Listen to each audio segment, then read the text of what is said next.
Hi. Hi. Sana narinig ako sa mic. Hi, hi, hi, hi, hi, hi. Ah, Currently, 12:00 na. Sana marinig ako sa mic. Hindi ko nilalakas ang boses ko kasi 12:00 na nga. I think mag-aalauna na kung tama ako. Sana hindi ko magising sila mama. Natutulog na sila. Pero wait lang. Ah, ang agenda natin tonight, today, basta. Maggagawa tayo ng arts. Hi! Ito, ang hi. Wait nga. Ah, Makikita niyo ako mag-drawing, anong process ko sa pagdo-drawing, at sasabihin ko rin yung mga, mga naiisip ko about sa arts or connected sa arts kasi mahal ko ang sining kahit komplikado siya sa akin. Pero mahal ko ang sining kaya gawa na tayo. Pero wait lang, bago tayo gumawa, papakita ko muna pancake. Mabilisan lang. Mabilisan lang siya. Mabilis ako ng ginawa para may makain ako habang gumagawa. And coffee. Coffee na kailangan ko. Coffee na kailangan ko ngayon. Uh, Start na tayo. Start na tayo. Sana marinig niyo talaga ako. Kasi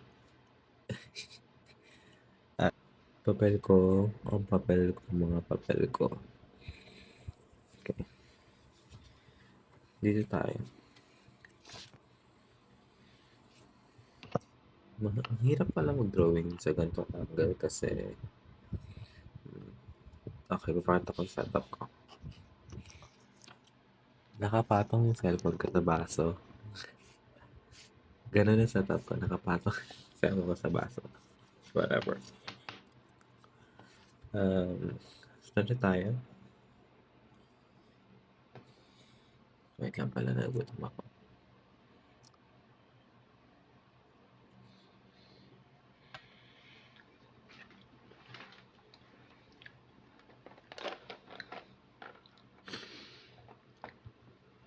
Ang nasa isip ko ngayon is mga sticker designs. Kasi gusto ko bumalik sa paggawa ng mga stickers. At gusto ko magsimula mag-painting sa mga acrylic bases. Kasi gusto ko maibenta yung arts ko. Kung napanood niyo yung last video ko last week na bucket list, ilalagay ko na sa description. Nasa list ko is benta ko arts ko. Kasi why not? Di ba? Wala naman masama kung susubukan ko. Kasi mahal ko lang talaga ang sining. Di ba? Paulit-ulit ko sinasabi. Mahal ko ang sining, mahal ko ang paggawa. Pero dahil kasi sa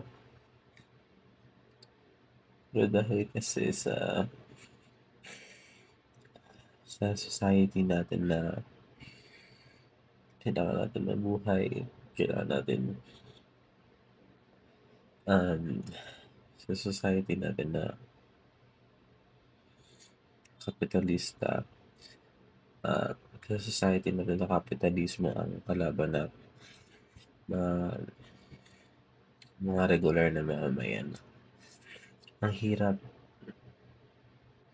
ang hirap isipin kung paano ka mabubuhay sa araw-araw. Paano pa kaya kung ipapush mo tong art, di ba?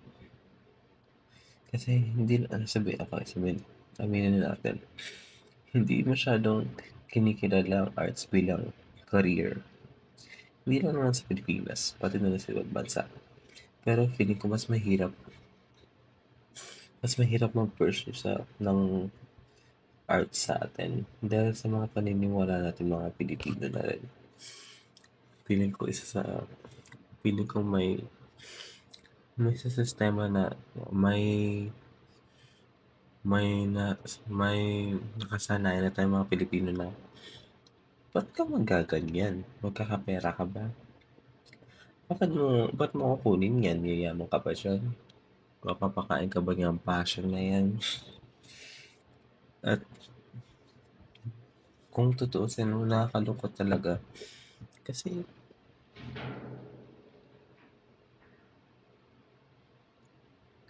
ang art ay isang ekspresyon ng tao, ekspresyon ng emosyon mo, ekspresyon ng pagkatao mo, ekspresyon ng mga nararamdaman mo, ekspresyon ng kultura natin mga tao. Kaya hindi ko alam ba't dinidisregard natin mga Pilipino ang sining. Kahit malaking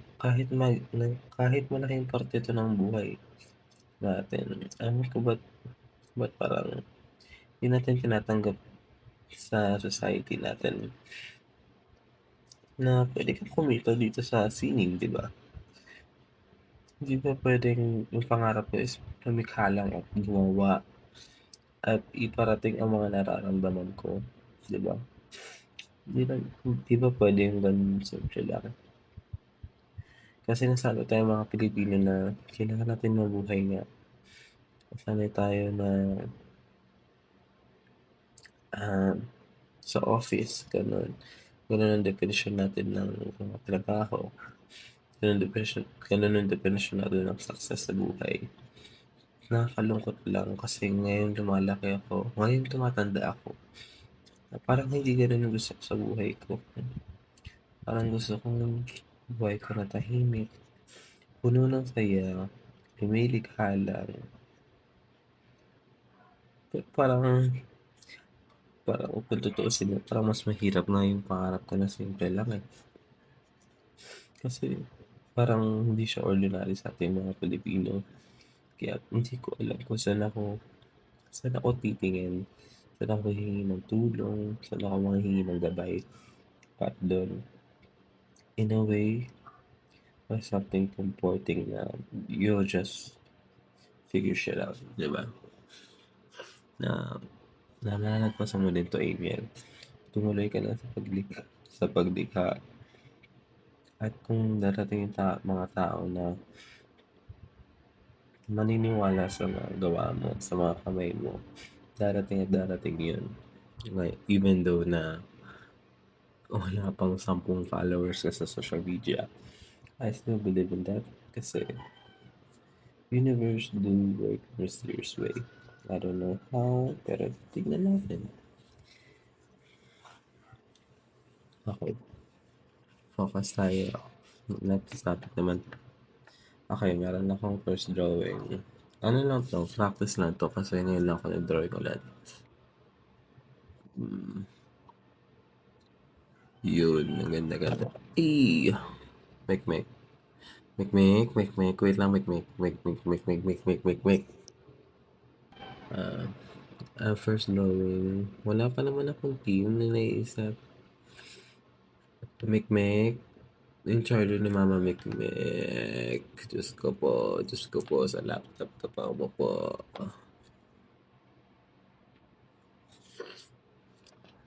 Ito. Pakita ko dito. Charan! Ano kayang mga iba sticker? Kwento nga sa pagong. Yun ang ano na. Kwento nga sa pagong. Sketches lang to lahat. Technically yung mga ginagawa ko kasi ang process ko sa sticker is gagawa ko sa papel. Ang process ko dito sa mga stickers ko, even though like tatlo pala yung sticker design ko, ang process ko is magdodrawing ako sa papel, pati yung kulay, tapos transfer ko siya sa digital. Bali, magdodrawing ako ulit in digital naman pa. Parang ini-trace ko na lang siya, parang ganun. Ganun yung process ko.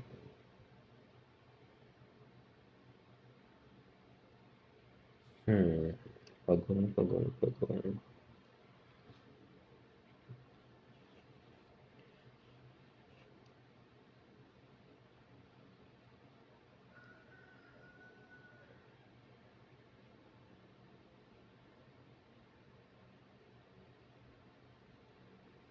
Okey, gusto ko 'to yung salamin.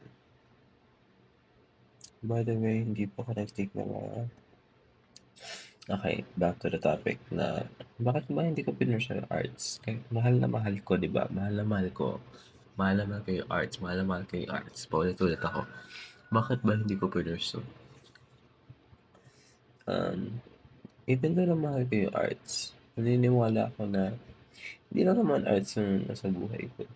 Pero malaking parte ng buhay ko yung arts. Ang pinu-pursue ko ngayon is field ng hospitality management or mga pagkain. Kasi mahal ko din ang pagkain pero another topic yun. Dito tayo sa arts. Ang gusto ko, iba kasi yung naging college journey ko. Magulo hanggang ngayon, hindi ko pa rin alam ano yung nangyayari. Ang hirap, ang hirap i-navigate ng college. Bagay sa arts. Hindi ko pinursue yung arts kasi napangunahan ako ng takot. Hindi ko alam bakit. Napangunahan ako ng takot sa pangarap ko. Hindi ko alam bakit hindi ko sinubukan mag-apply sa mga school, sa UP. Lalo na mahal ko ang UP. May something special sa UP na nagugustuhan ko talaga.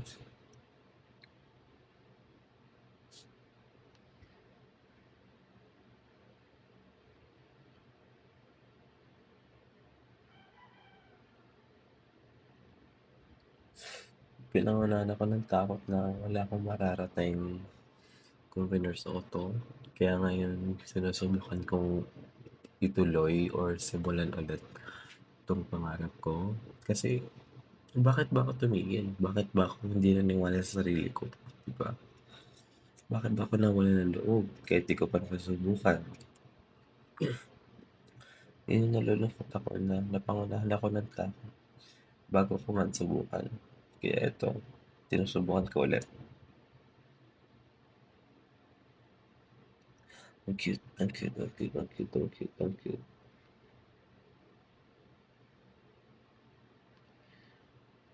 Oh, gusto ko 'to.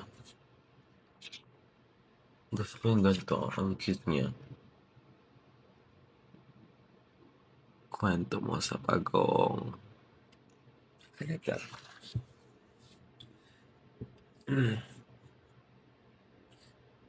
Um, ang hirap niyan. Ang hirap kasi, ang hirap kasi ano ng arts. Kasi lumaki ako sa hirap. Yung hanggang ngayon parang hindi pa naman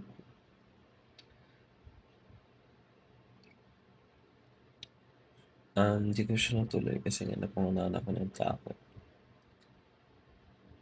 Nakakalungkot, nakakalungkot, oo. Pero kaya nga ngayon bumabawi ako sa sarili ko kasi alam kong may maipapatunguhan 'tong pangarap ko. Kaya ito, pinipilit ko ngayon, naghahanap ako ng paraan para gumawa ng arts at ang balak ko is after ko 'tong gawing sticker, magta-try ako mag-paint sa canvas and after nun, isa-try ko siya ipa-bidding, like piece of bead, start sa piso then titignan ko kung may mag-o-offer ng mga tao at yung highest bid is yun yung kukunin ko that sana meron, sana meron ano, hindi ako naghahangad ng malaking pera. Basta may makakita lang sa arts ko at may mag-bid sa art ko, masaya na ako. Kahit ₱50 lang yung pinakamataas, masaya na ako. Kasi alam ko na may naka-appreciate na nagawa ko at alam ko may papatunguhan 'to at alam kong kaya kong maging artist sa ekonomiyang 'to. Kaya sana pero tuloy muna tayo sa paggawa. Wait lang, kakain muna ako.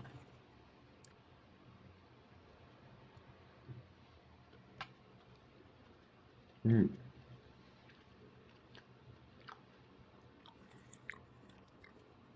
okey. Kuwento mo sa pagong. Ano ba yung kuwento?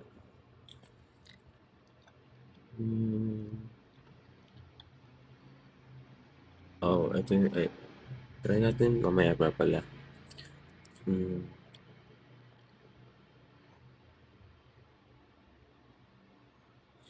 Anik-anik. Lipat tayo ng papel, lipat tayo ng papel. Ay, wala na pala akong ano. Okay.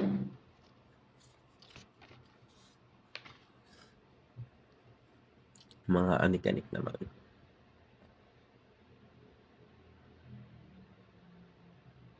Mahal kita.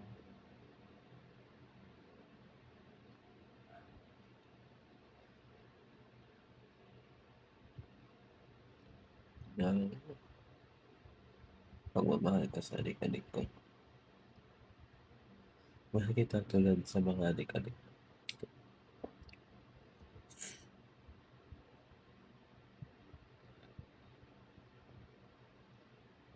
Haba ah. Mahal kita tulad ng pagmamahal ko sa adik-adik ko. Sana mabasa niyo, mahal kita tulad ng pagmamahal ko sa mga adik-adik ko. Tapos, drawing tayo ng keychain. Drawing na tayo Mickey.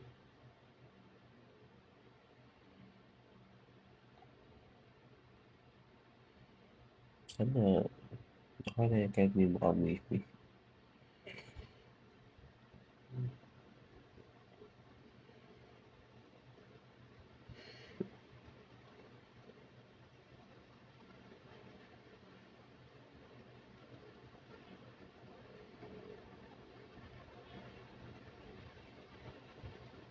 Bakit parang pantao?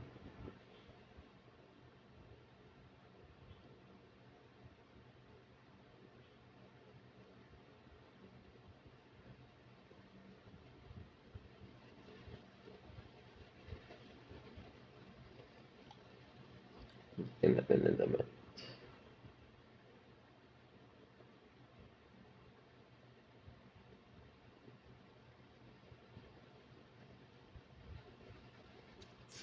Parang kulang. Dagdagan natin. Hanapin natin sila sa carabiner.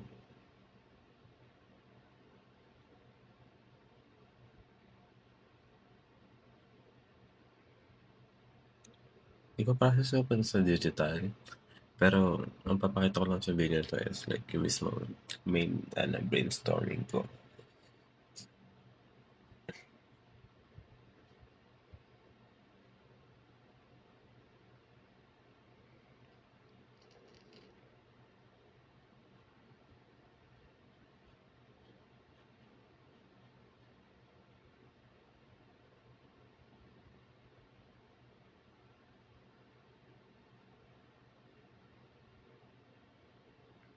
Ano pa na yung tutorial? La love you.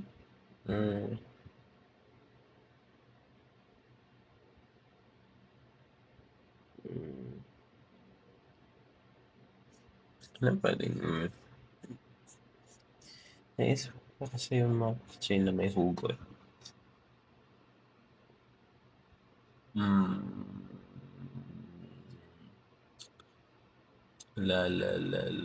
Love you. Ano pang pwede? So, sketch na lang yun basta.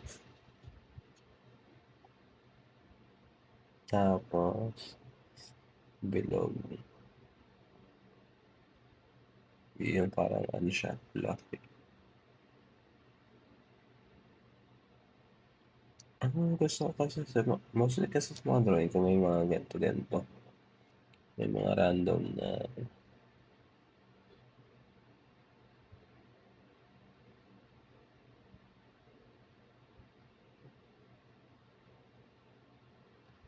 okay.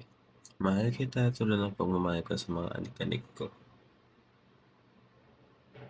Okay, next drawing idea.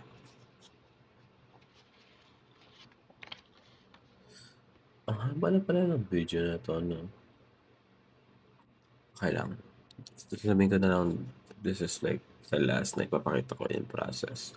Tapos, i-flash ko na sa screen yung mga matatapos ko kasi alauna pa lang. Dahil ko pang pwedeng gawin. Okay.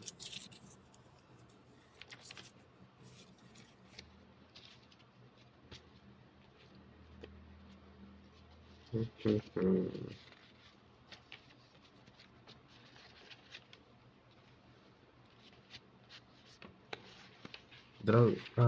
naman ako ng ballpen para maiba na. Para makita niyo naman, pili ko hindi ko nakikita eh. It's too black.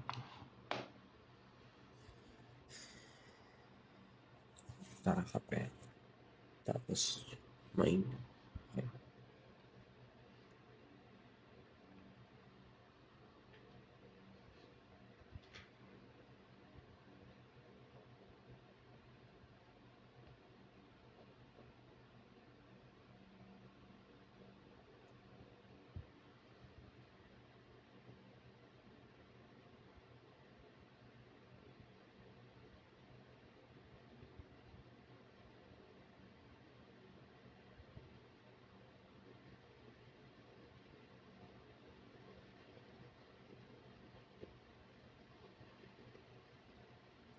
Mabilis na. Wala naman. Sketch lang.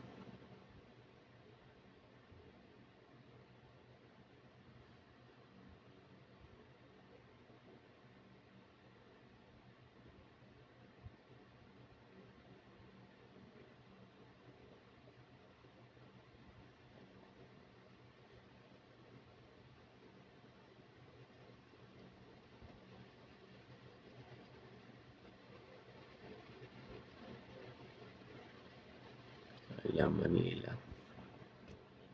Tapos,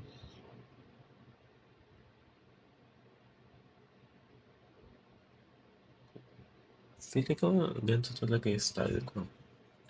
Na parang, cartoonish ang style.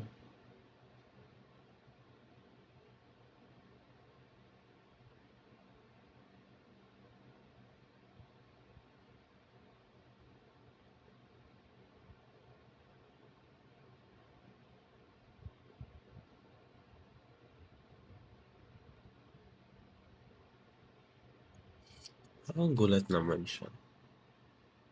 Hindi, siya na lang yung nagre-reply na, ha, kape? Init ah.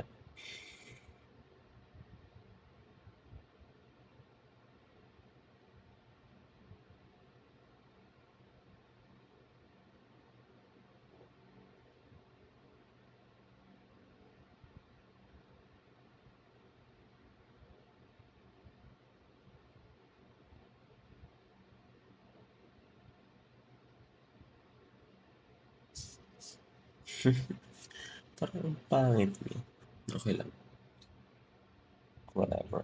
At least ito magawa ko. Mamaya ko naman kanina na magaling ako mag-drawing. Gusto ko na talaga gumawa.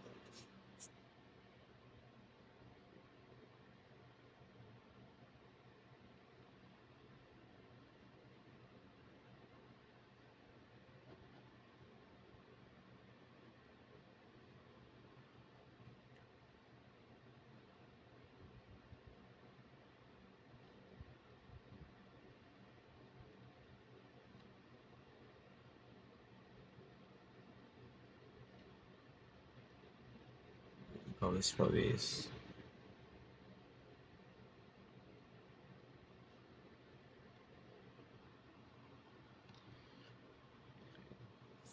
Maglalagay lang ako yun, no? Mga random sketches, tapos i-turn ko siya sa digital. Actually, pwede kong gawin yun sa first video. Okay, next, yun. Nagaya lang ko, okay.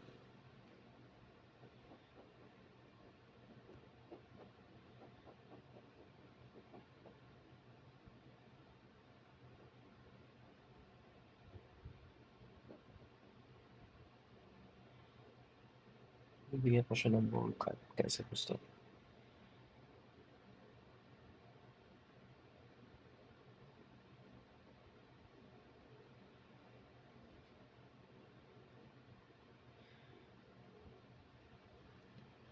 Sana yung footage siya, tapos hindi lang puro kamay ko.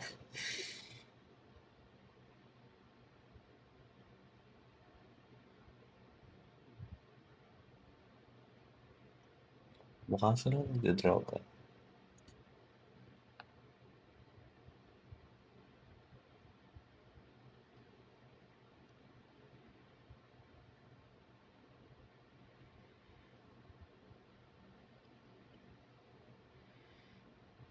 Okay lang kung ganito itsura nila, promise. Ayusin ko sa sketch.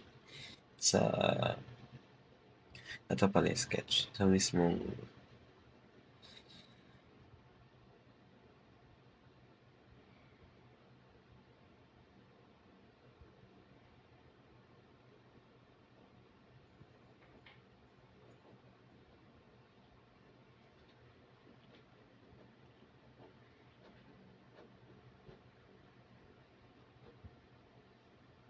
pagkasamay ko na lang sila sa isang sticker.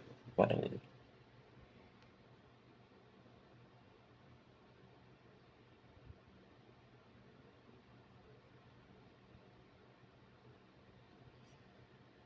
tapos pawis.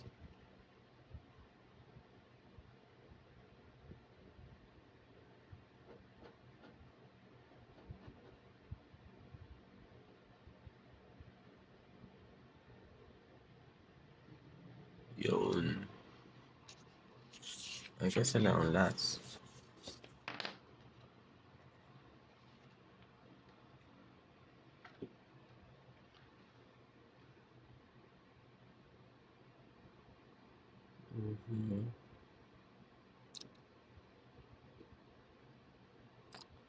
Yun muna lahat ng ipapakita ko sa inyo habang nag-drawing ako kasi 18 minutes na tong isang clip na to, hindi pa kasama yung isa. So, 28 minutes na pala to. Okay lang, okay lang, okay lang, okay lang. Ba kayo, magmahal kayo. Si Emil to. Bye.